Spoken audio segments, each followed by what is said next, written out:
નમસ્તે ખેડૂત મિત્રો, કિસાન સફરમાં આપ સૌનું હાર્દિક સ્વાગત છે. દરેક વખતે આપણે છે ને ખેતીવાડીની કંઈક માહિતી સાથે મળતા રહેલા છે. બસ આજે એમ જ હળવાશથી મળીએ છીએ મગફળીનો ઓળો ખાવા માટે. પણ મગફળી ખાતા ખાતા એમ વિચાર આવ્યો કે ખરેખર આપણે દરેક વખતે કંઈક ને કંઈક માહિતીઓ આપતા હોય કે મગફળીમાં આવા પ્રકારનું નુકસાન થાય, આનું નુકસાન થાય વગેરે વગેરે એમ. તો મગફળી ખાતા ખાતા એવો અંદાજ આવ્યો કે ભાઈ આમાંથી નહીં ખેડૂતોએ કંઈક શીખવા જેવું તો ખરું એમ. દરેક વખતે ખાલી આપણે માહિતી જ આપીએ પણ ક્યારેક લાઈવ જોઈએ તો એ પણ ખ્યાલ આવે આપણને કે ખરેખર એનું શું નુકસાન હોય છે એમ.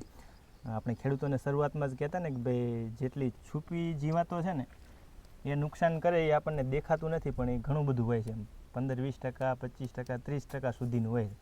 યાદ એમને બેઠા બેઠા ખોખા ખાતા ને તો ધ્યાન આવ્યું એટલે કીધું કે ખેડૂતો સુધી શેર કરીએ.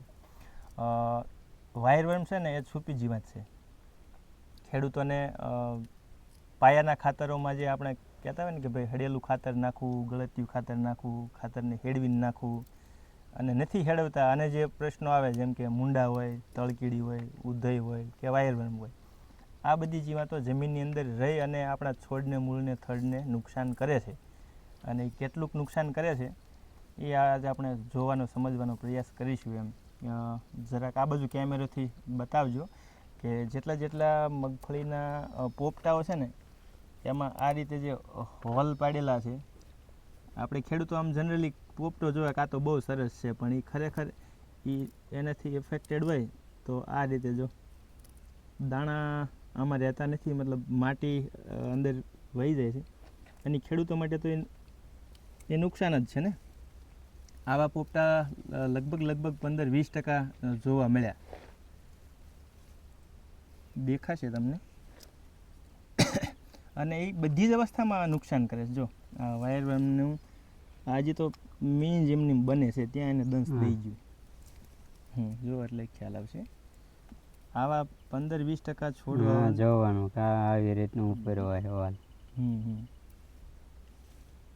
એ સિવાય એવું ને એવું પાછું ફૂગનું નુકસાન હોય. જો આ જે શરૂઆતની અવસ્થામાં જે છોડનો ડેવલપમેન્ટ સારું હોય એટલે આ રાઇઝોબિયમના બેક્ટેરિયાની બધે વધારે બની ગયા ગાંઠો એટલે છોડ છે એ ફિઝિકલ વધારે એનો વિકાસ હોય, વેજીટેટિવ ગ્રોથ વધારે હોય. જ્યારે એની ફૂટની સંખ્યા વધારે હોય, જેટલી ડાળીઓની ફૂટની સંખ્યા વધારે હોય એટલા સૂયા વધારે બેસે અને વધારે પોપટા થાય. જ્યારે આ ફૂગની જે અસર થઈ ગઈ હોય એ છોડ પછી નબળો રહી જાય. જો એનો એટલો વિકાસ ન હોય એ આમ તોડીએ ને તો ખ્યાલ આવે કે એની જે ખોરાકની વાહિનીઓ હોય, પોષક તત્વો લઈ જવાવાળી નળીઓ, એ બ્લોક થઈ ગયું એટલે પૂરતું પોષણ ઉપર સુધી જાય નહીં. એના કારણે છે એ છોડનો એટલો વિકાસ થાય નહીં. જો આ જે પીળી આખી પડી ગઈ ને નસો, આમાં એટલું બધું વધારે એટેક નથી પણ શરૂઆત એની થઈ ગયેલી છે એમ. તો આવી રીતે પણ એનું નુકસાન હોય છે.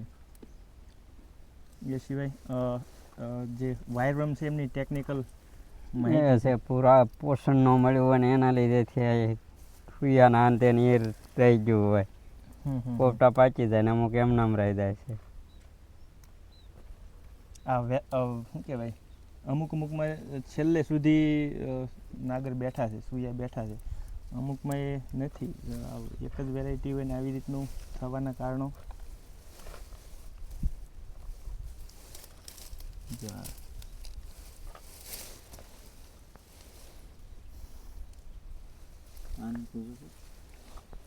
બધામાં એ ટાઈપનું તે છે જ તે પણ એ પછી પોષણ ન મળ્યું હોય તો એ એમનામ રહી જતા. આ બધા પોપટા છે આ વાયરવર્મ વાળા જ છે.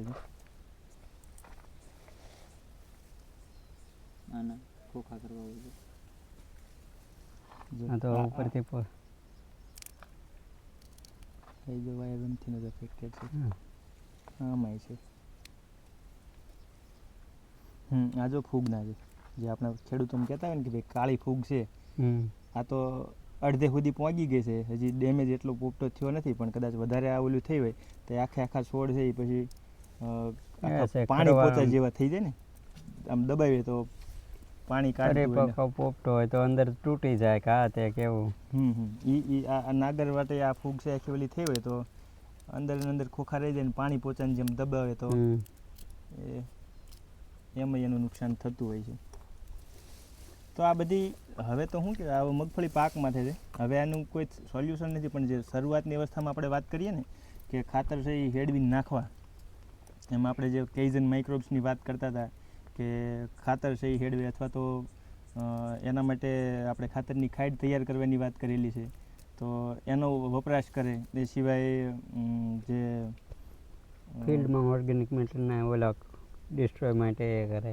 હા હા હા ફિલ્ડમાં હા વેસ્ટ ડિકમ્પોઝર છે, એની પણ આપણે વાત કરતા હોઈએ છીએ કે ભાઈ આવા જો શરૂઆતની અવસ્થામાં ખાતર તૈયાર કરતી વખતે કરે. હવે એની જરૂરિયાત પછી શિયાળુ મોસમમાં પડશે જ ને. હવે બધા આ ધાણા જીરું, ચણા, ઘઉં એના વાવેતર થશે, તો ખેડૂતો એમાંય ખાતરો નાખશે. તો અત્યારે હવે એનો સમય એ છે કે ખાતર તૈયાર કરતી વખતે એમાં આવા બેક્ટેરિયાઓ નાખી શેડવી અને પછી જ ખેતરમાં આપવું. કારણ કે ચોમાસામાં જે નુકસાન થયું છે એ હવે આપણે શિયાળામાં અટકાવવું હોય તો એના માટે આપણે ટ્રાઇકોડર્મા છે, સુડોમોનાસ છે, જમીનની તૈયારી કરતી વખતે આપીએ એટલે ફૂગ ન આવી શકે. હા ફૂગ તો છે આયાતમાં. હા અત્યારે ચોમાસું પાકમાં ધારો કે અત્યારે આ કાળી ફૂગ ને એ બધી આવી છે, તો એ જ ખેતરમાં આપણે પાછા શિયાળુ પાક વાવવાના છીએ. તો એમાં અત્યારે પાયાની ટ્રીટમેન્ટ છે એ ખાતર જ્યારે આપણે દેશી તૈયાર કરેલા હોય છે, તો એ જમીનમાં આપતી વખતે જ્યારે ભેજ હોય ત્યારે એમાં આ સુડોમોનાસ જે છે એને મલ્ટીપ્લાય કરીને ખાતર સાથે જ ભેળવી અને જો જમીનમાં આપી દેવામાં આવે તો કાળી ફૂગ નહીં આવતી અટકશે. એ સિવાય ટ્રાઇકોડર્માને એ આપે તો સફેદ ફૂગ કે એનાથી જે સુકારા માટે વધારે અસર કરે છે, તો એને આવતી અટકાવવા માટે એનું પણ ટ્રીટમેન્ટ આપી શકાય એમ. જે આ બીટી 32 છે ને વેરાયટી? હા, બીટી 32. હા, તો એ આ છેલ્લે સુધી લીલી રહેશે એવું ખેડૂતો જે કહે છે તો એ સાચી વાત છે. અને કદાચ આપણે જે પાકવાના દિવસો 120 થી 130 સુધીના છે, તો એ છેલ્લે સુધી એકદમ લીલી રહેશે. અને પાન એના ખરે છે ઓછા, એ આપણે 80% જેવા પોપટા ત્યાં જો અંદર પાછી જ ગયેલા. હા, એ મેચ્યોર છે બધા 80%. જો આ મિત્રો આ પરિપક્વ પોપટાની નિશાની છે, તમે ફોલો અને અંદરનો જે આ ભાગ છે એકદમ કાળો દેખાય એટલે આ મેચ્યોર પોપટા છે. 80% પોપટાને થઈ જવું જોઈએ. હા, એટલે ઉપરથી જે છેલ્લા ઉપરના નાગર હોય જો આ એકાઈથી ખુલતાય નથી એવા બધા જે પોપટા આ એકદમ કાળા પડી ગયા. જો એટલે ટૂંકમાં 80% 90% સુધીના પોપટાઓ છે એ બધા પરિપક્વ થઈ જાય એટલે હાલ્યું ખડું પડી જાય. સારો તડકો પડે એટલે હવે આમાં રાંપ મારી દે ખેડૂતો. શું લાગે છે 32 નંબરનો ઉતારો કેવો આવશે આ વર્ષે? 20-25 મણ થઈ જશે વિકે. 20-25 મણ છે એમ. એવરેજ ઉતારા લગભગ એવા જ બધી વેરાયટીઓમાં છે. હા, આ વાયરવર્મનું નુકસાન છે. જો આપણે પીછોળિયું અંદર છે પણ નુકસાન છે એ વાયરવર્મનું છે. નાના નાના પોપટા છે એમની બધી હોય એવી રીતે કરેલું છે. તો મિત્રો તમારા ખેતરમાં પણ આવી રીતે કાંઈ નુકસાન હોય તો અમને કમેન્ટથી જાણ કરજો. તમે ઓળો બોળો ખાતા હોય ને ક્યારેક ક્યારેક આવું નિરીક્ષણ કરજો, બરાબર? અમુક સમયે જે નુકસાન થી આપણે અટકાવવાના પગલાં ગાવ લઈએ કે એના પ્રિકોશન માટે શું કરીએ કે એની વાત કરવા લો ખેડૂતોને. વાયરવર્મ કે આ તે ઇન્સેક્ટ કે ફૂગથી થતા રોગ એડવાન્સમાં જો આપણે એના બાયોલોજીકલ કંટ્રોલથી કંટ્રોલ થાય એ રીતે બાયોલોજીકલ એજન્ટનો યુઝ કરી લેવી તો થોડા ખર્ચે અને આવા નુકસાનીથી આપણે અટકી જતા હોય છે. જૈવિક કંટ્રોલ. હા, એના માટે આપણે જે EPNની વાત કરતા EPN છે, પછી મેટારેજિયમ એનિસોપ્લી છે, બિવેરિયા બેસિયાના છે, વર્ટિસેલિયમ લેકાની છે, એ બધા એજન્ટોનો આપણે ઉપયોગ કરી અને એ સારી રીતે રિઝલ્ટ મેળવી શકીએ. જમીનમાં પણ એ કામ કરશે. બિલકુલ બિલકુલ. એ સિવાય આપણે જે કાળી ફૂગની સફેદ ફૂગની વાત કરીએ તો એમાં સુડોમોનાસ છે અને ટ્રાઇકોડર્મા વિડી છે, એનો વપરાશ કર્યો હોય તો આ જે સુકારો છે, કોહવારો છે, સડો છે, એ બિલકુલ નહીં મળે અને એકદમ હેલ્ધી છોડ થઈ છે. તો એકંદરે આ જે બાયોલોજીકલ કંટ્રોલની બાબતો છે એ બધી પહેલાં કરવાની છે. રોગ અને દુશ્મન આવતા જ ડામવા એમ શરૂઆતમાં જ તમે એની કાળજી લીધેલી હોય તો નુકસાની નહીં જાય ખેડૂતને અને ઓછા ખર્ચે થઈ જશે. નુકસાની જે આપણે અમે એમાં એનો ઉપયોગ કરવી તો નુકસાની તો જે થવાની છે એ રિકવર થઈ નહીં ગઈ છે. થવાની. હા, ખાલી આપણી દાજ ઉતરે કે મેં એ હા. જીવાતને મારી નાખી હતી, એ ફૂગને મેં મારી નાખી એમ. હા. પણ નુકસાન થઈ ગયું છે, હા, એ એ થઈ ગયું છે recover અને નહીં આપણે થાય. પાછો ખર્ચો કરવો પડે ને. હા.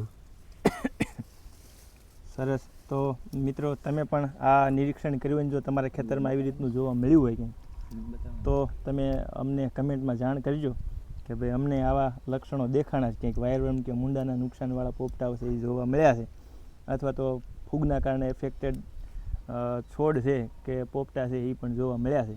જાણ કરજો અમને. મિત્રો સારો વિડીયો લાગે તો લાઈક કરી દેજો. છેલ્લે સુધી જોવા માટે આપ સૌનો ખૂબ ખૂબ આભાર. ખેડૂત મિત્રો, ખેતીવાડીની વિશેષ માહિતીઓ અથવા તો ખેતી પાકો, રોગ કીટક જીવાત, દવા, ખાતર, બિયારણ એને લગતી કોઈ માહિતીની જરૂરિયાત હોય તો અમારા હેલ્પલાઇન નંબર છે એ લખી લેજો. 63 558 48 716.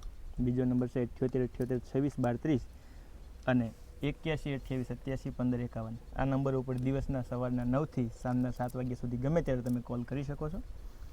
અને જો રાતના તમારે માહિતીની જરૂર પડે તો મેસેજ મોકલી દેજો. રાત્રે કોલ નહીં કરતા, કારણ કે આખો દિવસના કામ કરેલા માણસો એને નિરાયત જોવે. બરાબર. તો ખેડૂત મિત્રો, બસ આટલી જ વાત. આજે હળવાશથી સામાન્ય વાતોથી કંઈક શીખવા મળ્યું છે એવી આશા રાખીએ છીએ. ખેડૂત મિત્રો, ખેડૂત સુખી તો બધા સુખી.